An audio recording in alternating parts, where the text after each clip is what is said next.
Hello and welcome to History's Hidden Corners, where we uncover the bizarre and forgotten stories that shaped our world. Today, we're diving into one of the hairiest political crises in British history, the Great Shave, or as I like to call it, the War of the Whiskers. Grab your shaving cream or don't as we travel back to Edwardian England. The year is 1908. Britain is a global empire, a powerhouse of industry and innovation. But beneath the surface of this seemingly stable society, a storm was brewing.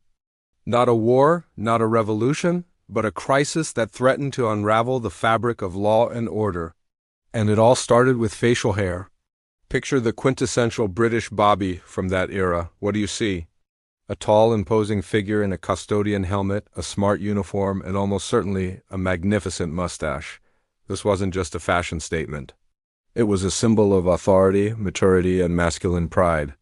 For a police constable, a well-groomed mustache was as essential as his truncheon. It was part of the uniform, an unspoken badge of honor. But in the summer of 1908, the new chief commissioner of the Metropolitan Police, Sir Edward Henry, decided it was time for a change. Sir Edward was a man of modern sensibilities, obsessed with efficiency and a newfangled concept called scientific policing, which included things like fingerprinting. He believed that a clean-shaven face projected a more modern, hygienic, and approachable image for his officers. It was out with the old, in with the new. So, on July 6, 1908, a new regulation was issued from Scotland Yard. It was simple, direct, and utterly explosive. All police officers, with the exception of those on the Royal Protection Detail, were required to be clean-shaven. No beards, no goatees, and yes, even the beloved mustache had to go. Officers were given just a few weeks to comply. To Sir Edward Henry, this was a minor administrative tweak. To the constables of London, it was an act of war. The reaction was immediate and ferocious. How could they take away their whiskers? This was an attack on their very identity. For many of these men, their mustaches had been cultivated for years, even decades. They were symbols of their service, their experience, their manliness. To suddenly be ordered to shave it all off felt like a profound humiliation. Imagine the scene in police stations across London.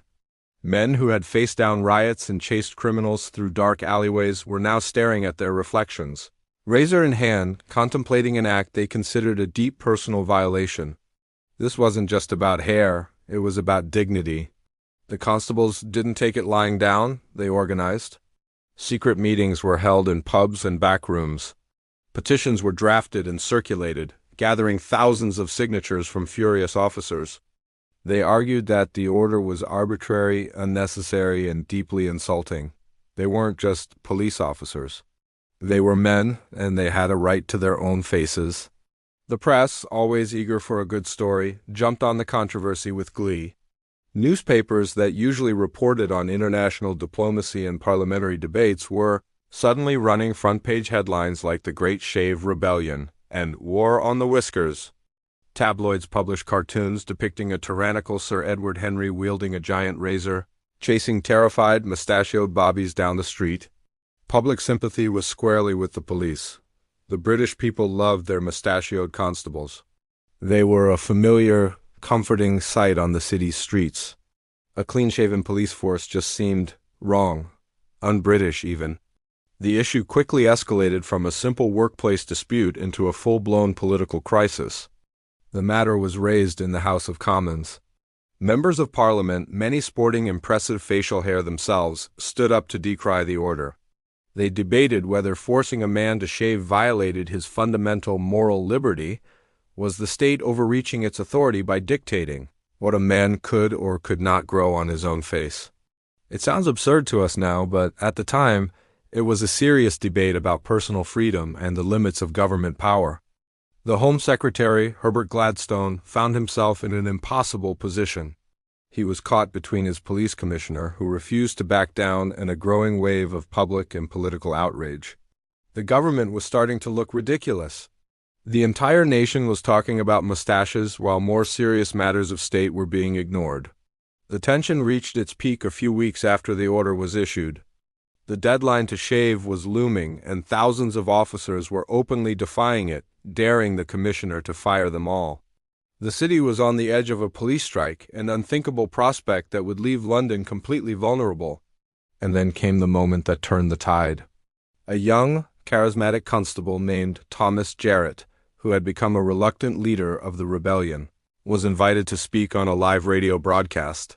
This was still a new technology and millions were tuning in.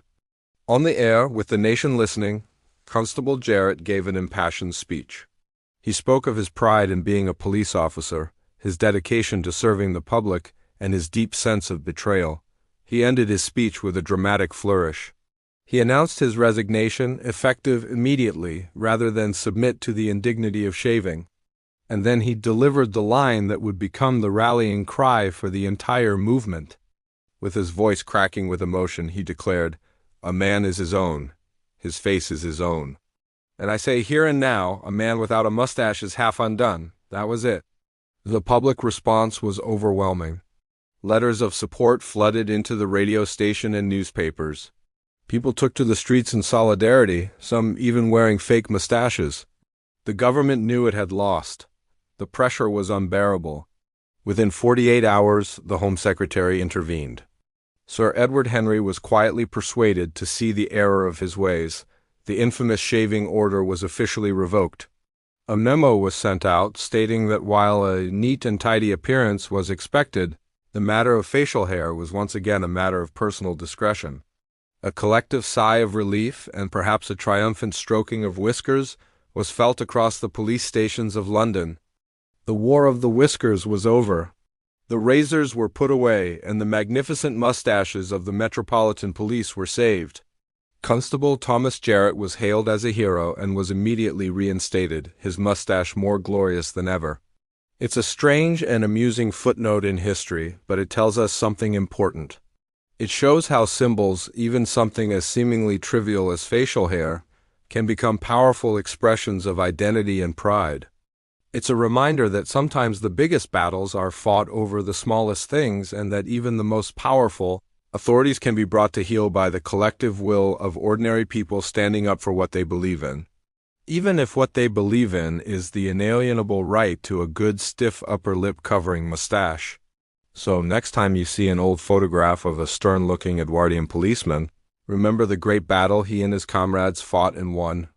They stood their ground, defended their dignity, and proved that you should never, ever come between a man and his mustache. Thanks for joining me on this hairy journey into the past.